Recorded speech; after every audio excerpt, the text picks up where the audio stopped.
سپہر کے 3 بجے ہیں۔ السلام علیکم، یہ ریڈیو پاکستان ہے۔ آصفہ محفوظ سے خبریں سنیے۔ اہم خبروں کا خلاصہ۔ نائب وزیر اعظم نے کہا ہے کہ غزہ کی صورتحال پر غور کے لیے اسلامی تعاون تنظیم کے وزرائے خارجہ کی کونسل کا غیر معمولی اجلاس اگلے ماہ کی 7 تاریخ کو جدہ میں ہوگا۔ وزیر خزانہ نے معاشی اتار چڑھاؤ سے بچنے اور پائیدار ترقی کی جانب بڑھنے کے لیے ڈھانچہ جاتی اصلاحات کرنے پر زور دیا ہے۔ چیئرمین سینٹ نے باکو میں آذربائیجان کے صدر سے ملاقات کے دوران پاکستان کے مختلف شعبوں میں سرمایہ کاری کے مواقع کو اجاگر کیا ہے۔ وزیر اطلاعات نے سماجی مسائل کا سبب بننے والی جھوٹی خبروں اور غلط معلومات پھیلانے کے مسئلے سے نمٹنے کی ضرورت پر زور دیا ہے۔ حماس نے اسرائیل کو غزہ معاہدے کے دوسرے مرحلے کے دوران بقیہ تمام یرغمالیوں کو ایک ساتھ رہا کرنے کی پیشکش کی ہے۔ اور آئی سی سی چیمپئنز ٹرافی کا دوسرا میچ بنگلہ دیش اور بھارت کے درمیان دبئی میں جاری ہے۔ اور اب خبروں کی تفصیل۔ نائب وزیر اعظم محمد اسحاق ڈار نے کہا ہے کہ غزہ کی صورتحال پر غور کے لیے اسلامی تعاون تنظیم کے وزرائے خارجہ کی کونسل کا غیر معمولی اجلاس اگلے ماہ کی 7 تاریخ کو جدہ میں ہوگا۔ نیو یارک میں ایک نیوز کانفرنس سے خطاب کرتے ہوئے انہوں نے کہا کہ مبینہ طور پر صورتحال پر غور کے لیے عرب رہنماؤں کا اجلاس رواں ماہ کی 27 تاریخ کو ہوگا، جبکہ خلیجی رہنماؤں کا اجلاس 5 مارچ کو ہوگا، جس کے بعد جدہ میں 7 مارچ کو وزرائے خارجہ کونسل کا غیر معمولی اجلاس ہوگا، جس میں وہ پاکستان کی نمائندگی کریں گے۔ اسحاق ڈار نے سمندر پار پاکستانیوں سے بھی ملاقات کی۔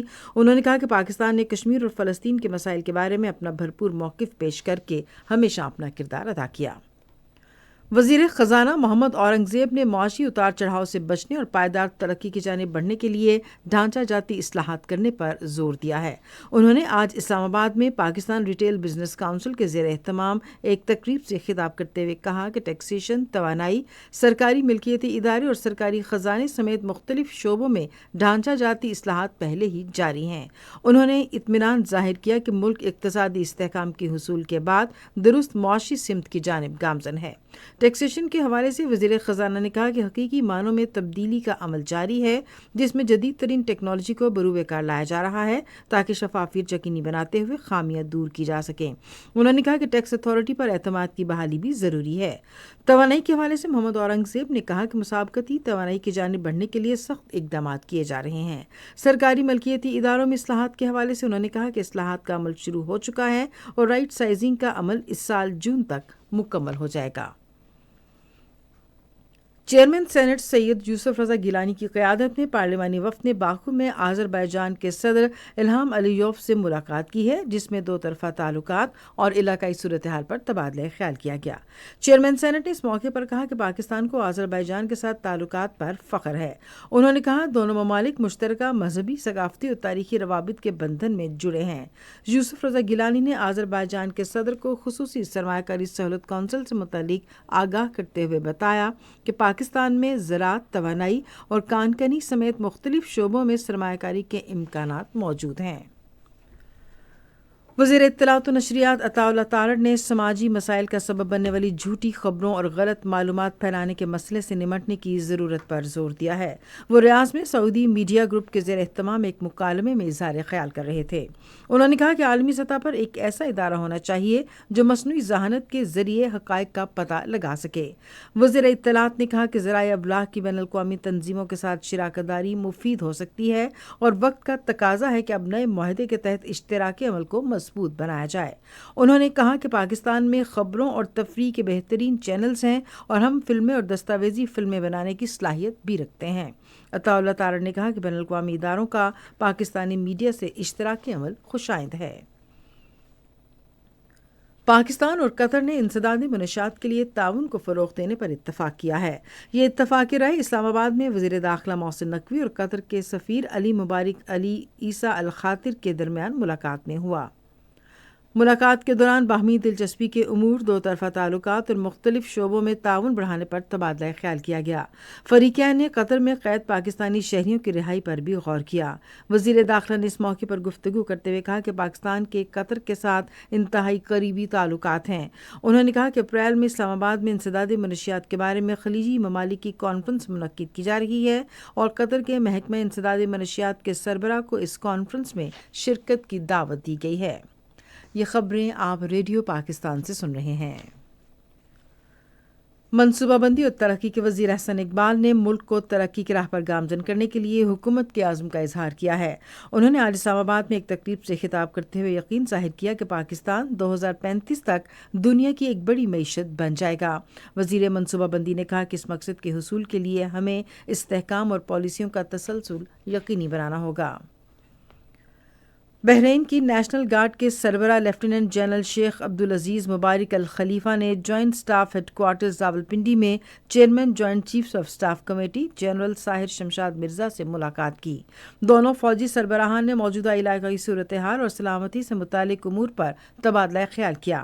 انہوں نے دونوں ملکوں کے درمیان دو طرفہ عسکری روابط اور تعاون کو مزید وسعت دینے کی ضرورت پر زور دیا۔ معزز مہمان نے پاکستان کی مسلح افواج کی پیشہ ورانہ صلاحیت کو سراہتے ہوئے دہشت گردی کے خلاف ان کی قربانیوں کا اعتراف کیا۔ بیلاروس نے پاکستان میں فصلوں کی پیداوار میں اضافے اور زرعی شعبے کو مستحکم بنانے کے لیے پاکستان کو ہیوی ڈیوٹی ٹریکٹر فراہم کیے ہیں۔ پاکستان میں بیلاروس کے سفیر اینڈرائی میٹلسٹا اور گرین کارپوریٹ انیشیٹو کے D G retired major general Shahid Nazir تقریب میں شریک ہوئے۔ بیلاروس کے ہیوی ڈیوٹی ٹریکٹروں کے مختلف زمینی حالات میں قابل عمل تجربات کیے جائیں گے۔ SIFC کے تحت گرین پاکستان انیشیٹو کی یہ اہم کامیابی زرعی شعبے میں انقلابی تبدیلی کا پیش خیمہ ثابت ہوگی۔ گلگت بلتستان کے وزیر اعلیٰ حاجی گلبر خان نے آج گلگت میں ای آفس سسٹم کا افتتاح کیا، جس کا مقصد تمام محکموں میں نظم و نسق کو بہتر بنانا ہے۔ انہوں نے گلگت میں ایک تقریب میں اظہار خیال کرتے ہوئے کہا کہ ای آفس سسٹم کے قیام کا مقصد شفافیت یقینی بنانا اور خدمات کی فراہمی کا نظام مزید آسان بنانا ہے۔ انہوں نے کہا کہ پہلے مرحلے میں اس نظام پر سیکریٹریٹ کی سطح پر عمل درآمد کیا جا رہا ہے اور بعد میں تمام سرکاری دفاتر میں بتدریج اس نظام کو نافذ کیا جائے گا۔ بنگلہ دیش کے صحافیوں کے 10 رکنی وفد نے آج ریڈیو پاکستان لاہور کا دورہ کیا۔ وفد کو عوام میں شعور بیدار کرنے پر ریڈیو پاکستان کے کردار اور ادارے کی سرگرمیوں کے بارے میں بتایا گیا۔ وفد نے ادارے کو جدید خطوط پر استوار کرنے پر ریڈیو پاکستان کی انتظامیہ کی تعریف کی اور کمیونٹی براڈ کاسٹرز کے طور پر ریڈیو کے کردار کو سراہا۔ اس موقع پر ادارے کی تاریخ پر مبنی ایک دستاویزی فلم دکھائی گئی اور ریڈیو پاکستان کے ممتاز موسیقار سلیم بزمی نے اپنے فن کا مظاہرہ کیا۔ حماس نے اسرائیل کو غزہ معاہدے کے دوسرے مرحلے کے دوران قیدیوں اور جرگمالیوں کے تبادلے میں بقیہ تمام جرگمالیوں کو ایک ساتھ رہا کرنے کی پیشکش کی ہے۔ حماس کے ایک اعلیٰ عہدیدار نے AFP کو بتایا کہ وہ معاہدے کے دوسرے مرحلے میں تمام جرگمالیوں کو ایک ساتھ رہا کرنے کے لیے تیار ہیں۔ سماجی انصاف کا عالمی دن آج منایا جا رہا ہے۔ موضوع ہے عدم مساوات کے خلاف سماجی تحفظ کو فروغ دینا اور مساوات قائم کرنا۔ اس دن کا مقصد عالمی سطح پر سماجی مسائل کے بارے میں آگاہی پیدا کرنا اور غربت، بے روزگاری اور سماجی عدم مساوات سے نمٹنے کی کوششوں کی حمایت کرنا ہے۔ ریڈیو پاکستان آج سے پہر 4:05 پر اپنے قومی نشریاتی رابطے پر سماجی انصاف کے عالمی دن کے سلسلے میں ایک مذاکرہ نشر کرے گا۔ دبئی میں ICC چیمپئنز ٹرافی کے دوسرے میچ میں بنگلہ دیش نے بھارت کے خلاف اب سے تھوڑی دیر پہلے تک 12 اوورز میں 49 رنز بنائے تھے اور اس کے 5 کھلاڑی آؤٹ ہوئے تھے۔ اس سے قبل بنگلہ دیش نے ٹاس جیت کر بیٹنگ کا فیصلہ کیا تھا۔ اور اب موسم۔ محکمہ موسمیات کی پیشگوئی کے مطابق آئندہ 12 گھنٹوں کے دوران بالائی اور وسطی پنجاب، اسلام آباد، خیبر پختونخوا، کشمیر اور گلگت بلتستان میں تیز ہوائیں چلنے، وقفے سے گرج چمک کے ساتھ بارش ہونے اور پہاڑوں پر برف باری کا امکان ہے، جبکہ خطہ پوٹوہار اور شمال مشرقی پنجاب میں کہیں کہیں ژالہ باری ہونے کی توقع ہے۔ آج ریکارڈ کیا گیا بڑے شہروں کا درجہ حرارت: اسلام آباد 12 ڈگری سینٹی گریڈ، لاہور اور پشاور 15، کراچی 31، کوئٹہ 9، گلگت -1، مری -2، مظفر آباد 10، سری نگر 3، جموں 14 اور لیہ میں -5 ڈگری سینٹی گریڈ ریکارڈ کیا گیا۔ آخر میں خاص خبروں کا خلاصہ ایک مرتبہ پھر سن لیجیے۔